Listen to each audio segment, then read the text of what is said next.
kubabara kurababaza nyabura kotonekara kotaraza aho rero muramwumva yari nyina ngo yawiwe hati mbega mwananje we hati nyamara mwananje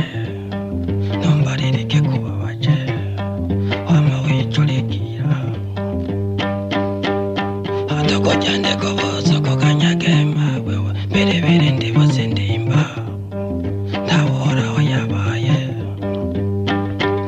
nyina we wakamubarira mwananje we ati sigaho mwananje tega amatwi ndakubarire yuba wigire kishine ati so wawe mukuwera mwananje we yaravyutse mu gitondo gutabara ngo urugamba rwatewe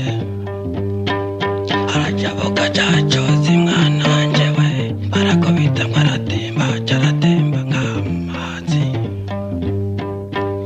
ati none mwana